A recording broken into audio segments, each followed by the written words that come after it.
I want to make um an apology video because I am sorry about a lot of things. Um, first off, I think the most egregious one is when I said uh, I on Twitter I called someone a smug retard because they said that Persona 5 had body diversity, and um, and the picture they posted was one of a bunch of portraits where it cuts off like fucking like before the legs or like shoulders. So I said, uh, but and I'm sorry. That person was wrong. They're still wrong. Persona 5 doesn't have body diversity, but it was not, I should not have used that word because ableism is real. Okay, you normalize using that word, and and and then you get people saying things like, "Can't your people do anything?"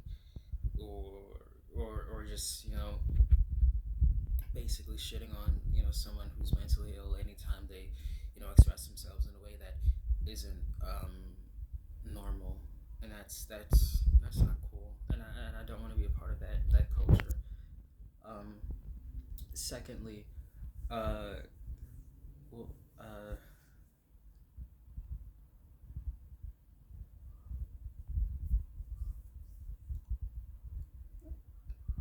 I don't feel bad about anything.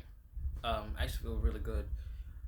I um I've been playing Overwatch, and no, I want to apologize to Marvel Rivals. I still think that the game is a giant piece of shit, but I appreciate it for making my games better because there are, I mean, there's still, you get a shitter who goes 7-8, and and you can be 26-4 and you lose, and there's nothing you can do about that.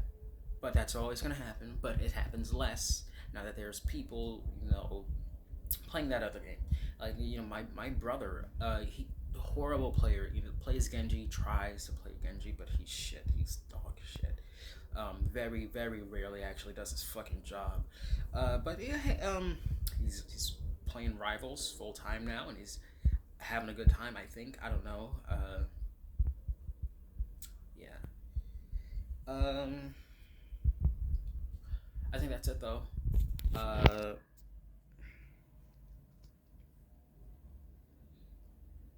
yeah. So if you can't tell, I'm a freak of nature.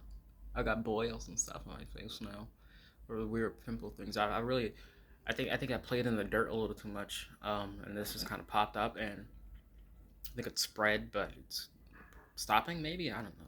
I mean, I don't.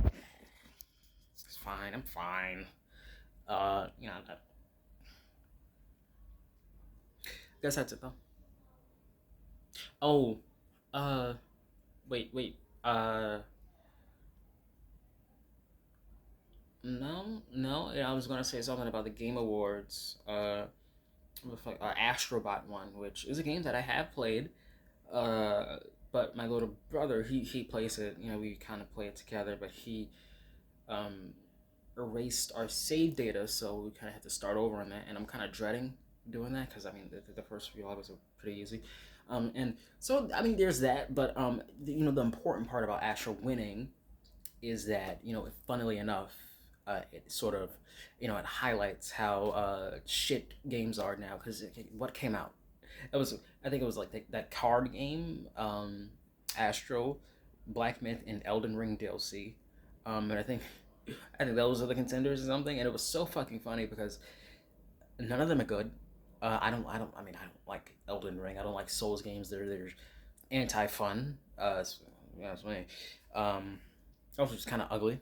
I saw someone said they had to turn down their monitor saturation because they played the Elden Ring DLC. Because someone said that, are you afraid of color? Because people were mad that Astrobot won instead of Elden Ring. But yeah, I mean, I don't know, man. it's kind of miserable. Oh, the last thing I want to say sorry to is I want to apologize for the video. It's an old video I did about, it was called like Forgotten Flop Soul Hackers, and I have been playing Soul Hackers 2, and it is it's fun. I like the gameplay. I mean, I like RPGs generally, but I the world building is like it's mostly done through like one-off lines of text and load like text that shows up on a loading screen. So it's like it's not good, but I mean it's present, and I I I do want to apologize for saying that. Well, I kind of don't. I mean, I wanna give it some praise because when I criticized the game before, I said that it was kind of soulless because the presentation was just awful. Like one of the dungeons is a abandoned subway tunnel that was abandoned by like the society at large, but it's now lived in by homeless people and has demons in it. But it looks remarkably clean, which running through it, it doesn't like it. It doesn't look good. It doesn't make any sense. Um, so, but it's sort of like a meta thing, not a well, metaphor. No, not like that. That can just whatever. But meta in the sense that okay, so there's this group called the Phantom Society, and they wanna end the world because they don't like the world, and the game kind of makes like some it takes like little jabs at capitalism, which I mean, kind of based, but like it never really takes a stand. It doesn't really make hasn't made like a strong point yet. So anyways, but so the point about capitalism is that you rush out products and you get things that are worse, and they're built, not built to last and whatever. So Soul Hackers 2 is a game that very obviously was rushed, and it kind of makes me feel like okay, you had a point, and it's a similar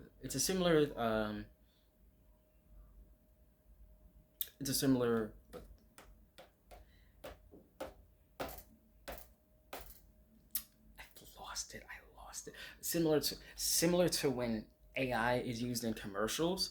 It's one of those things that just makes me really happy because AI is replacing people, just stealing from them, and that isn't in commercials. I mean that's capitalism. That's the logical like end stage. Like yeah, it makes me so happy when I see that, and I feel like I'm the only one, and people are like, oh my god, those poor animators, those set designers or whatever, they're losing their jobs, and and when that happens to something that I like Soul Hackers or House of the Dragon, I feel bad. Spider-Man 2, I feel bad, or Pokemon, or Grand Theft Auto 5, or this God Persona, and there's so many like actually bet in Soul Hackers, you only have one outfit by default, and the DLC outfits are all references to other games, which thank you. Uh, yeah, so yeah. I mean, obviously, like the process of making a character, you come up with a few different designs, and then obviously you use like one of those as an alternate. But we don't get that anymore because you sell the DLC. But give them the outfit from Persona 4 or Persona 5 because that was a hit. It sucks. It sucks.